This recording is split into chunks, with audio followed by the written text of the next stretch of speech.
Yo, kumusta po kayo? Welcome back to another episode. And for today's episode, pagpasensya nyo na hindi pa tayo naka-live.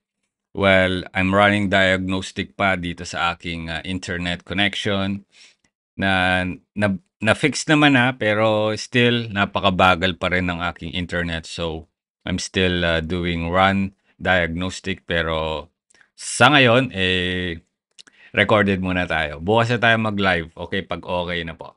So for today's episode po pag-uusapan natin itong OFW kasambahay diyan sa Damam na natulfo. Bakit kaya? Pakinggan natin ang kwento dito. Ayan ma'am, sir, magandang hapon po, no?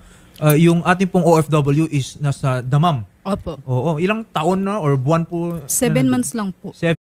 Bata pa, 31 years old. Anily Avila. 7 months. Okay.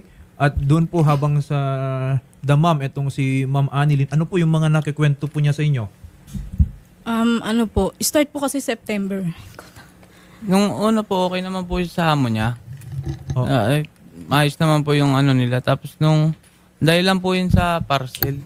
Parcel. Okay, ano pong nangyari doon? May Parcel, nako. Umorder to. Umorder siguro to sa Shein.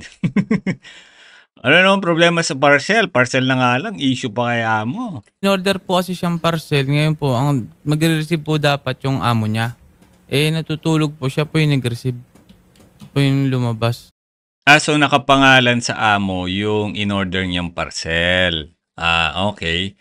Tapos dumating tulog pa yung amo. Okay, so siguro siya yung kumuha.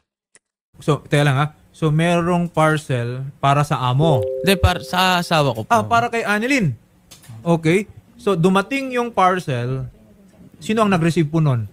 Yung asawa ko po. Yung asawa po ninyo? Ang dapat pong magre-receive sana yung amo niya. Okay. Natutulog po kaya siya po yung nag-receive. So, minasama ng kanyang Minasama, amo yung pag-receive ng parcel. Okay. Ano pong ginawa kay Anily? Hindi natin masasabing minasama, no? Una sa lahat, siguro, alam niyo naman, overprotected yung ibang employer sa Saudi Arabia. Hindi sila pumapayag na lumabas basta-basta yung mga yan. So, nandun siguro yung benefit of doubt na baka may tinagpo, something ganon, yung worker, no? Hindi natin masasabi kasi ang lagi lang naman natin naririnig dito sa Rafi Tulfo is the side of the worker. Tinanggalan po ng connect sa wifi. Okay. So, hindi nahirapan na kayong i-contact? 3 days po yun, hindi po namin na-contact. Tapos nag-chat kami, sabi ko kung nakakontak niya yung kapatid ko, sabi niya hindi. Tapos ang nag-contact sa kanya na tumawag yung ate ko pong nasa Kuwait, doon namin nalaman na tinanggalan siya ng connect sa wifi. Okay. So, walang communication, hindi makapagsumbong sa inyo. Etong si Anily, yan po ay nangyari kailan? No September po. September. Mm-mm. So, yan yung una po, no, na let's say, paglabag sa karapatan ng inyong kamag-anak. Ano pa po yung mga ibang naranasan po ng ating OFW? Tapos po sa pilitan pong, by October po, sa pilitan pong kinuha yung cellphone niya. Nung nalaman po na may internet siya. Niloadan po kasi bali siya ng pinsan ng ate kong nasa Riyadh ng roaming para po Sino kaya sa amo, no? Babae o lalaki? Di tayo sigurado. kahit papano nakokontak niya yung pamilya niya. Tapos po nalaman po ng amo niya na may internet siya. Sa pilitan pong kinuha yung cellphone niya. Okay, in other words, talagang itong amo na to, ayaw niya talaga, by any means, ayaw niyang makapag-contact ang inyo pong kamag-anak kahit kanino. Ayaw magsumbong, ayaw man lang makumusta yung mga pamilya. Opo. Okay, baka kasi may itinatago talaga itong amo na ito. Hindi po namin alam. Oo, pero physically, hindi ba niya pinagbubuhatan ng kamay itong ating... Wala naman. So it's really more on the communication. Kanina parang may nabanggit si Sharif, yung pagkain, Sa nililimitahan pagkain na rin. po, opo, hindi na daw po tulad dati na oras-oras. Ngayon po parang yung late na. Tapos po yung sahod niya, bali kung pasok nung November, 3 months, hindi na po siya napasahod. Delayed. Mm-mm. Okay, 3 months delayed, Shari. Imagine, no? Yung mga ganyang gawain ng mga employers, lalo pag sa ibang bansa yan, abusado na yan. Sa lagay na yan, no? At yung condition po ng ating OFW, ako mismo, Shari, I'm concerned. Okay. Ma'am, kailan po ninyo huling nakausap si Anily? September po. September na. September, tapos hindi ko siya nakokontak kasi Hindi po namin na bibidyo. Kayo, sir, kailan po Nakachat ninyo- ko po nung Lunes gamit yung cellphone ng amo niya. Wala. So, ibig nyo pong sabihin, dumadaan pa sa amo para makausap po ninyo ngayon. siya lang po, ako po Ako lang hindi. po Chat lang. Oh. Chat lang po. Eh, paano mo request malaman kung siya talaga yon? Yun nga po eh. Wala pong video call. So, ang ibig nyo pong sabihin, mula po nung September, ano, Chat lang pa, no? Siguro sa WhatsApp, no? WhatsApp, Viber. Hindi, wala naman. Nagpa-Viber ba yung mga amo nyo? tatlong buwan, halos, hindi nyo, walang kasiguraduhan na yung nakakausap pa po ninyo is yung kapatid po ni ma'am at yung kinakasama ninyo. Opo. Eh, dapat ma-check natin, malaman natin ano ang totoong kalagayan Yun nga po yung gusto namin Ma'am malaman. Anily. Yung agency ba tumulong na dito?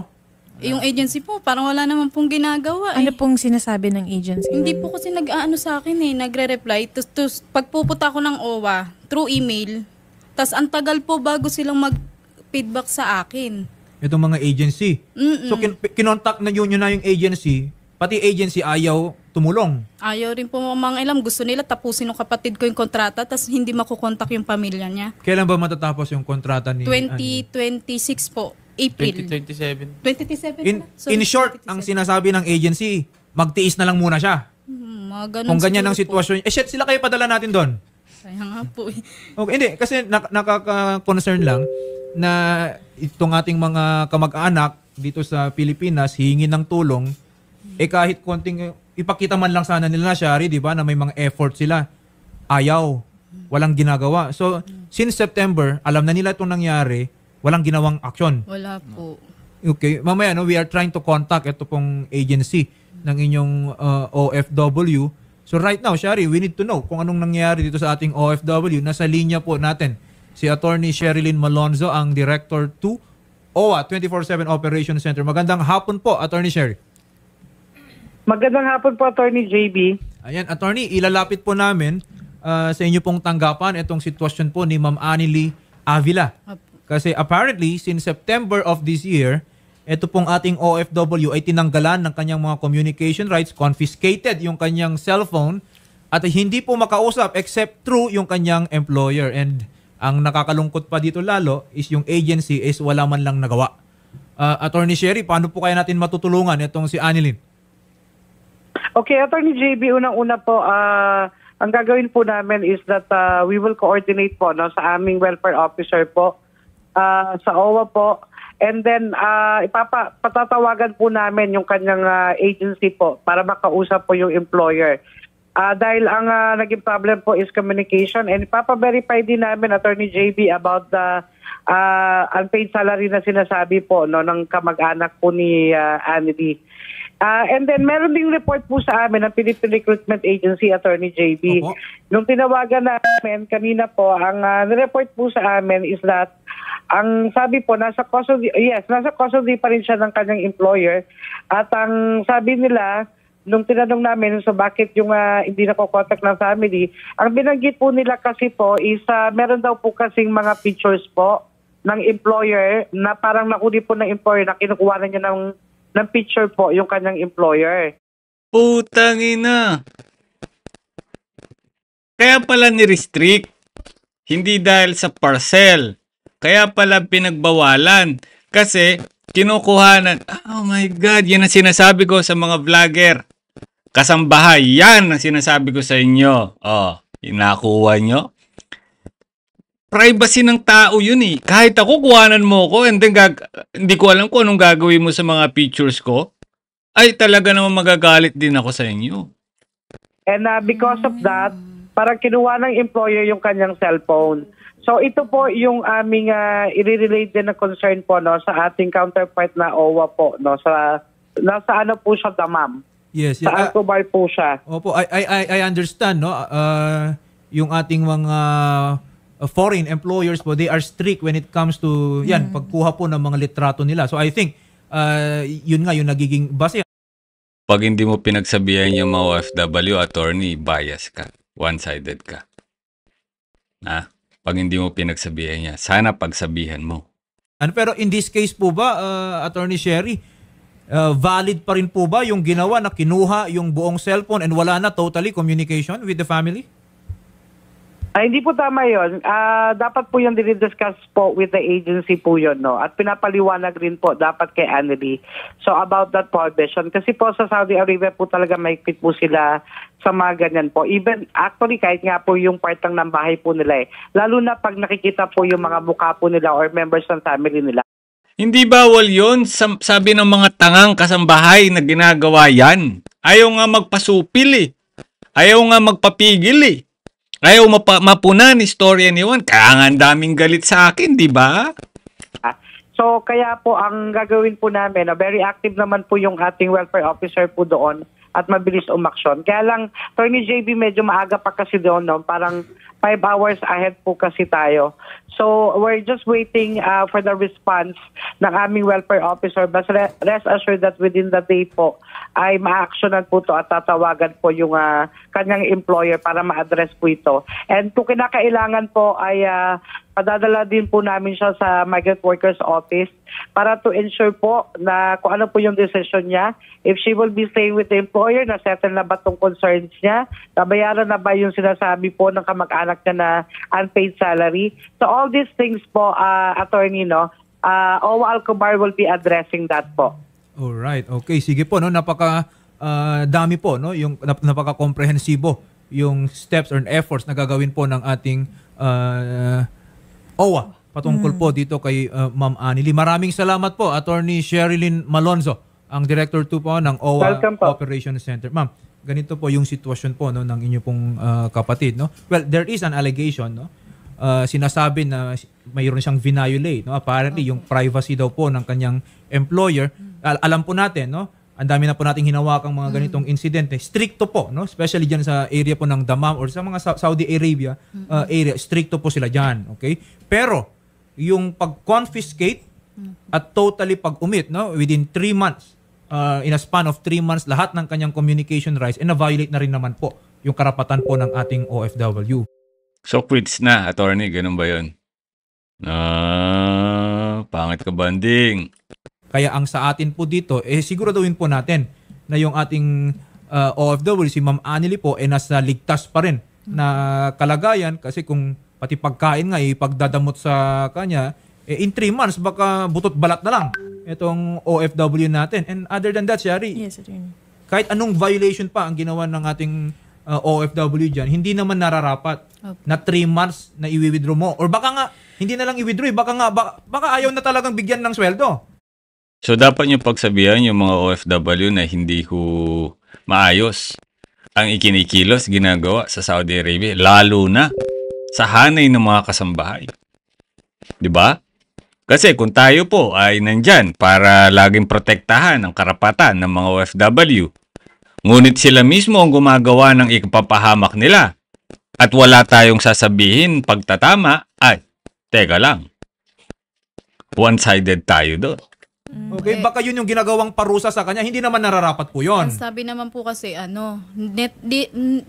netong week lang daw nalaman yung sinabi ng amo niya na nasira daw po kasi yung vacuum. Parang doon iaano sa salary niya, yung sa sahod. Doon daw Siya yung babawas. sisingilin. Opo. Doon sa vacuum. Ay, ipagpapaalam po natin sa OWA Babawas daw po sa natin. Kasi hindi rin naman nararapat yan. Opo. Okay? Especially, kung hindi naman napatunayan na yung ating OFW talaga, yung sinira niya talaga, basta-basta, kagustuhan ba niya, nasirain yung vacuum, Di ka sure, attorney. Maraming kasambahay ang ginagawang content kung paano nila itapon, ibalibag ang mga gamit. Meron akong isang OFW, yan, si Pusang Tigang. Ginawang content ang pagbabacuum.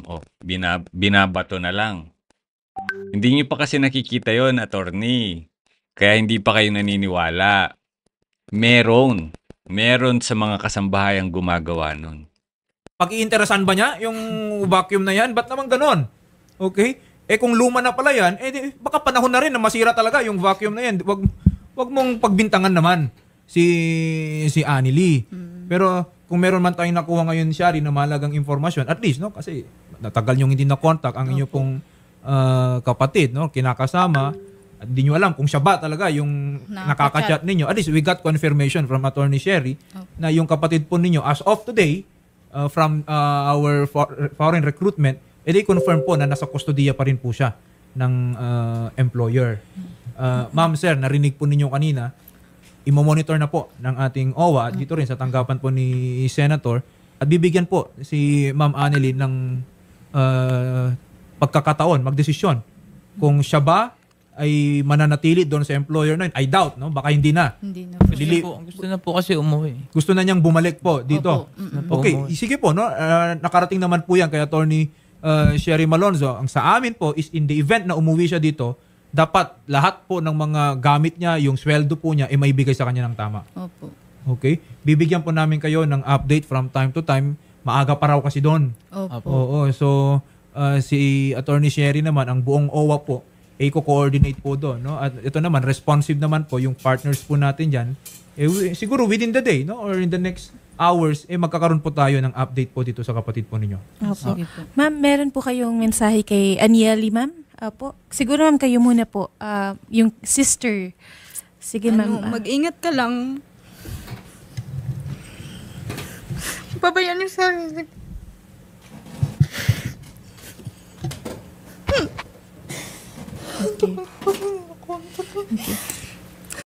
Itsura ni ate, no? 31 years old, mga kababayan, what we expect. Yung lalo na yung mga kababayan natin, talagang pampalipas oras na lang nila yung pagsaselfie, pagkuha ng video. Pero minsan ho kasi sumusobra sa limitasyon. To the point na nagagawa nila ng content with a bad image or bad context na sumisira sa imahe ng mga employers. Yes, I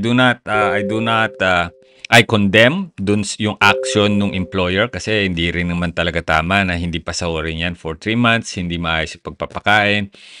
And lahat ng yun ay violation sa kontrata. Yeah, I agree with that. But here's the thing. Huwag tayong gagawa ng ikapapahamak natin. Huwag tayong gagawa ng bagay na hindi tama.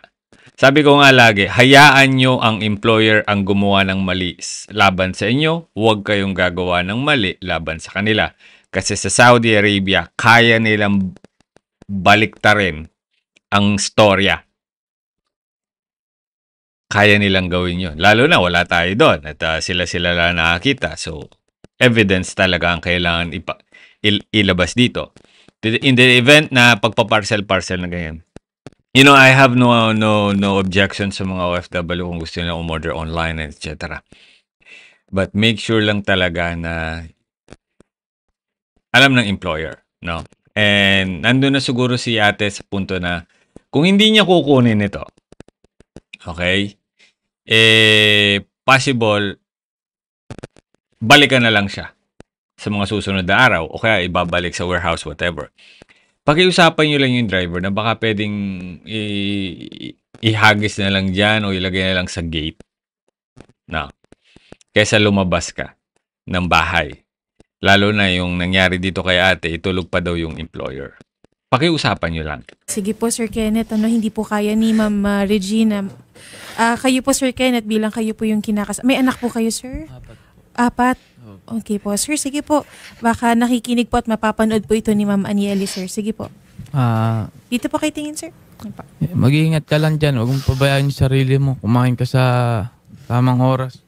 Huwag ka nang mag-isip na kung ano-ano. Ako nang bahala kay mama tsaka sa mga bata. Ingatan mo lang yung sarili mo dyan. Huwag pabayaan. Yun lang po. Ayun. Okay. Imagine mo naman, sir, 4 pala yung anak nila. Ilang taon na, sir, yung bunso po? Nagpipito po. Pipito po nitong November. 4 ang anak. Kahit naman siguro sino. Kung ganyan kaganda yung asawa mo. Di ba, boy? Kung ako, asawa ko yan. Nako, malabong paalisin ko yan, boy. Yan sabi ko sa'yo. Kung ganyan itsura niyan, hindi ka pwede mga muhan. Ako ang magtatrabaho. Ako. Nakakawat. Mahirap magsalita. Sige, continue. Bata pa pala. Kasi at least no, pag mga bata, Shari, alam naman po natin yung mga OFWs natin, hindi nila physically na makasama yung mga bata. Napakahalaga yung communication. kung 3 months na ipinagdadamot sa isang nanay, yung pagkakataon na makamusta man lang niya, makita niya yung 4 na kanyang mga anak, imagine yung mental, yung psychological Yes. torture. Hindi ko yun kaya, attorney. Oo, no? Yes, Just the 3 thought of months. it, no? Napakabigat, Shari. 3 months. Opo. Ano pong sabi ng mga anak niyo yan, sir? Nagtatanong po sinasabi ko, ay okay naman. Yun na lang, sinasabi ko para hindi mag-isip yung bata. Namimiss na daw po nila yung nanay nila. Tapos yung parents ko hindi rin po alam. Nililihim namin to na ganyan yung sitwasyon niya. Opo. Ma'am, Alam na ngayon yan, ate. Lumabas kayo sa Tulfo. Alam na nila yan. Buong barangay nyo. Buong mundo nga alam na eh. Pero okay lang din. Baka mamaya may sakit pala yung nanay, tatay, hindi makayanan. You know what I mean? So okay lang din naman. and sir, andito naman na po kayo kay Senator Raffy and alam niyo naman po pag si Idol Raffy po ang umaksyon talaga, alam niyo naman po kung gaano kamahal ni Senator Raffy yung ating mga OFW. So, ngayon po, kausap na din po natin si Attorney Sherilyn Malonzo and monitor na po natin yung pag-rescue po natin and yung pagpapauwi po natin kay Ma'am Anieli. Huwag po kayo mag-alala at ginagawa naman po palagi namin lahat, no, yung aming Alright. Dito na natin tatapusin ito mga kababayan. Ang kwento. But anyway, baka may sasabihin si attorney. At magbabalik po ang Wanted sa Radyo. Wala na pala. Sige. We'll see you on the next episode mga kababayan ko. God bless you all.